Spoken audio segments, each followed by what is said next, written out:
Trump admin considers killing the big energy projects in Dem states. This title's really, like you pointed out, aptly pointed out, a little bit off kilter there because Chris Wright is one of the best energy focused individuals. And I've heard this from several folks, and that is when you take a look at Chris Wright, he started out as a nuclear guy that happened to be an entrepreneur that happened to be a oil field service CEO. I mean, he's more of a goob and a nerd than he is a executive. I mean, the man is classy and he only wants to cut projects that have absolutely more, that cost more to create than you get the energy out of it. And that's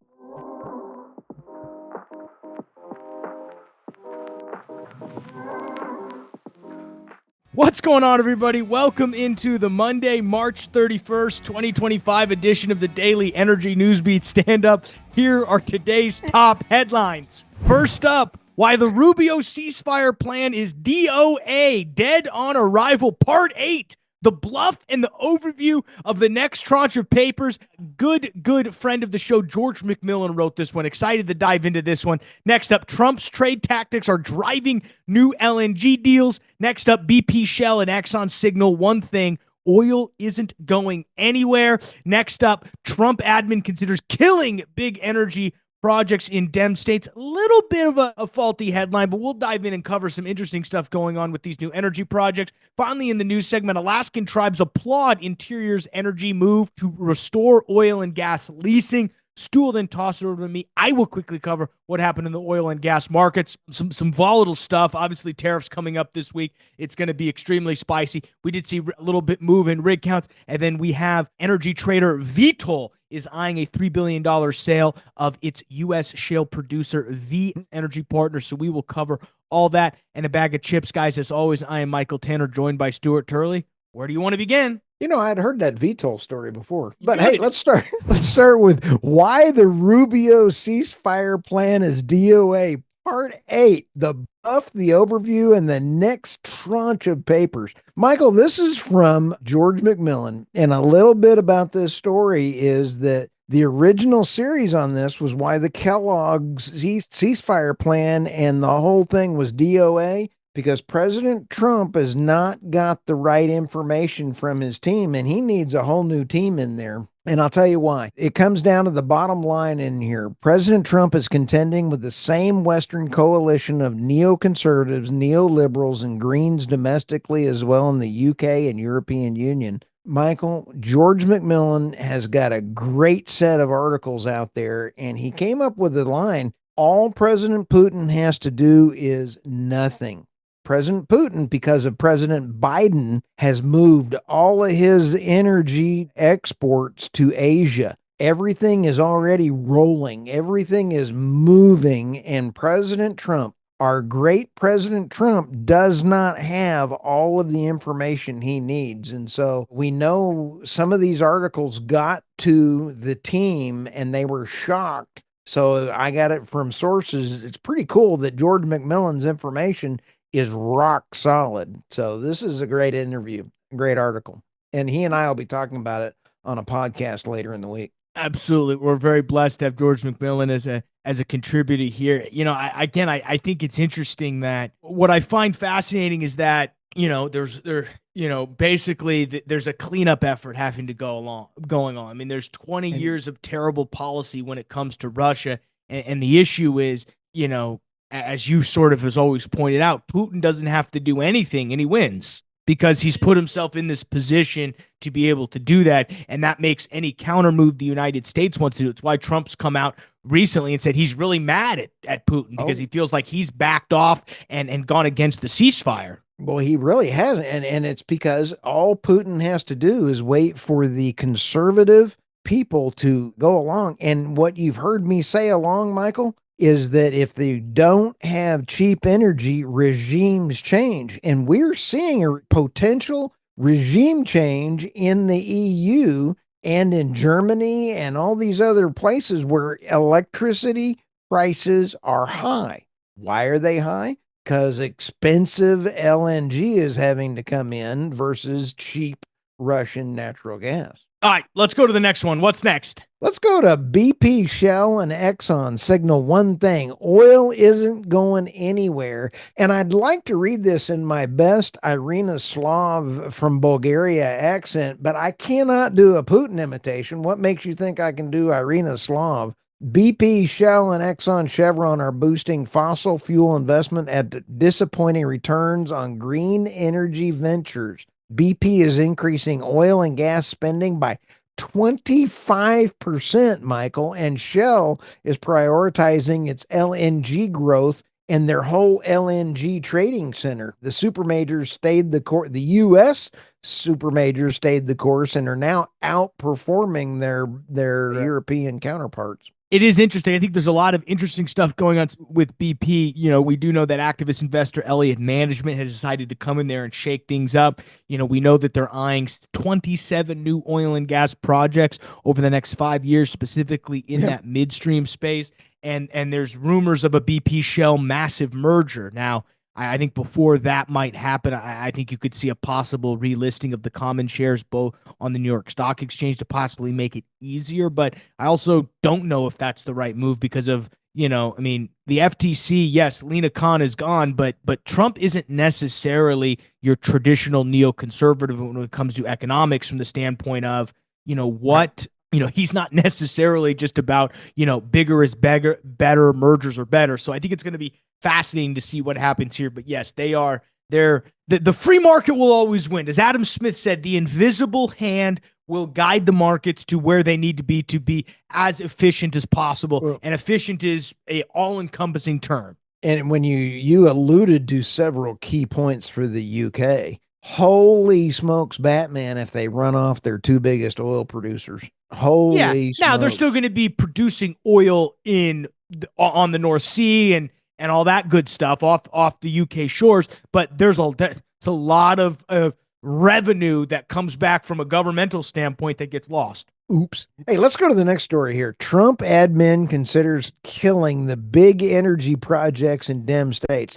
This title's really, like you aptly pointed out, a little bit off kilter there because Chris Wright is one of the best energy focused individuals. And I've heard this from several folks, and that is when you take a look at Chris Wright, he started out as a nuclear guy that happened to be an entrepreneur that happened to be a oil field service CEO. I mean, he's more of a goob and a nerd than he is a executive. I mean, the man is classy and he only wants to cut projects that have absolutely more, that cost more to create than you get the energy out of it. And that 7 of the hydrogen hubs, there's only one hydrogen out there, the green, the blue, the green, the whatever it is. It's the white hydrogen, which is naturally forming, can create more energy than if you try to go create hydrogen. The greens, the blues, and the grays are not aliens. They're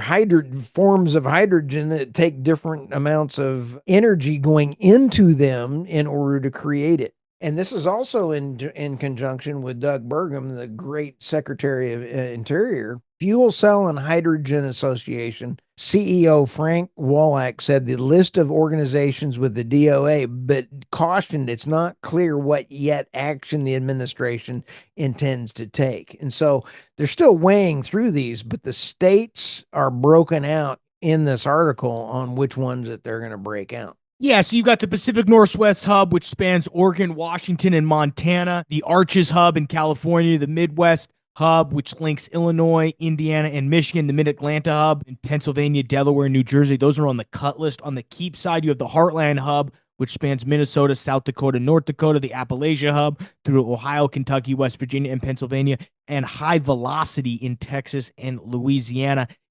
I think if you were to I think the article title is a little misleading by Politico from the standpoint of I wouldn't necessarily say this is Dem states that they're getting rid of. It's just they're looking at it from a net energy production, net energy loss standpoint. If it's going to cost more than the energy it's going to produce, why do it? And Minnesota, Pennsylvania, those aren't bastions of Republican of Republican from that standpoint. Minnesota, definitely not. And when you look at the one that's on the cut list, you've got Montana, Indiana, Michigan, Pennsylvania. All those are places in which Republicans have done well. So I think that it's a little bit misleading. And I think what they're really doing is looking at this from a net energy, from a net cost standpoint. Now, I would caution, we can't get in this tit for tat game by canceling things just because somebody's a Democrat, because then eventually when we lose an election, that's going to come back to hurt us.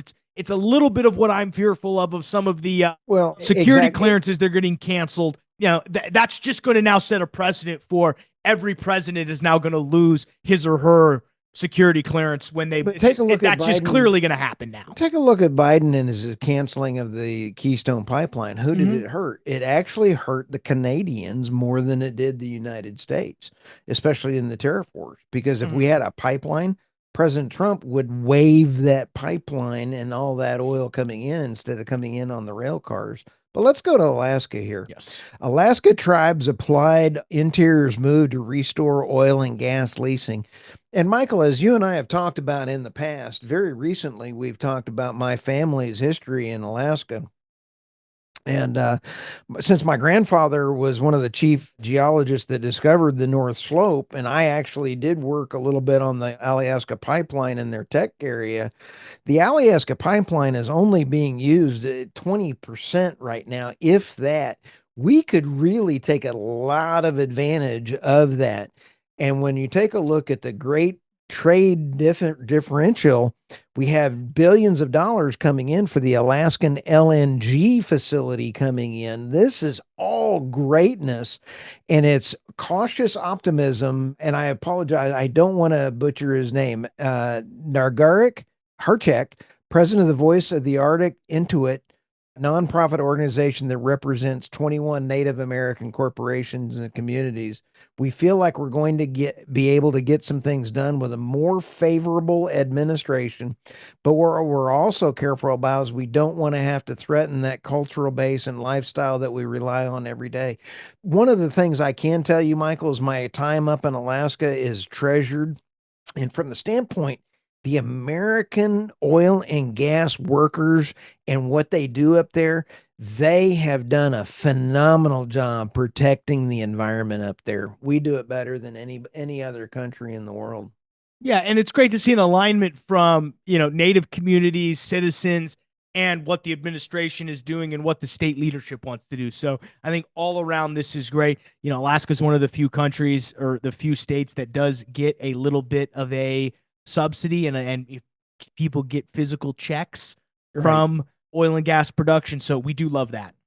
And real quickly, as I close out, Michael, this really leads into, because on Wednesday, President Trump is going through the tariffs and announcing our American Freedom Day or whatever he's calling. He didn't want to do it on April Fools. So he's got some big announcements coming out on Wednesday this week.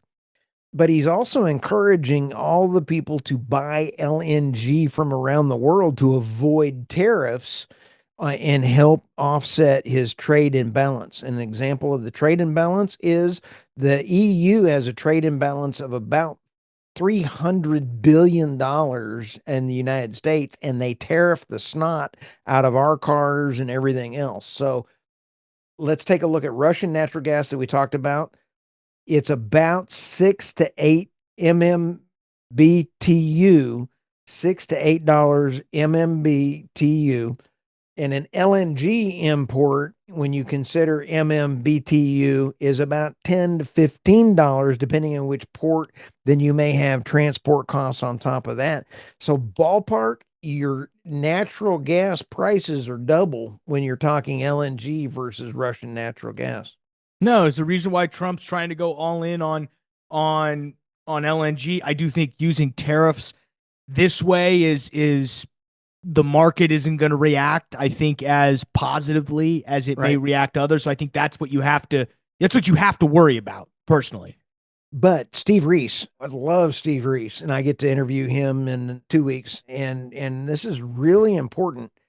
At what price do you put for national security? Because Steve Reese with Reese Consulting can talk about all from the Permian all the way to the Gulf and then all the way to Germany and LNG imports there. So, energy security has a price. No, it's true. It's true. And with that, guys, let's go ahead and jump over to finance. But before we do that, let's quickly pay the bills.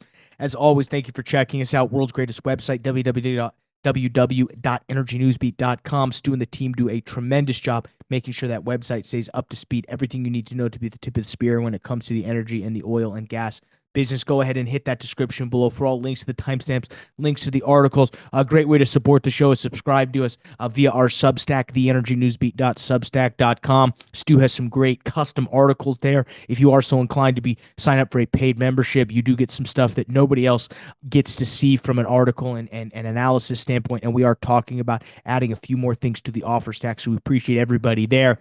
Also, thanks to support from Reese Energy Consulting. They make this show possible by supporting us, guys. If you are not using in the upstream space an oil and gas marketing company or do not have an in-house marketing team, I highly, highly recommend calling them. You're leaving money on the table if you're not working with somebody like Reese Energy Consulting. And if you're thinking about getting into the LNG space or you're in the midstream space and you're not working with and you need help on any level, please call Reese Energy Consulting. We love those guys over there. And as always, guys, if it is not too early in 2025 to start thinking about taxes or trying to become Billy Bob Thornton from Landman, investinOil.energynewsbeat.com is a great way to learn how to get ahead on your 2025 taxes, do a little bit of a portfolio diversification, and ultimately be able to go up to a party and say, I am Billy Bob Thornton. We'll sign up and you will get all the information that we have on how to get started in the energy space, Stu. But let's go ahead and jump over.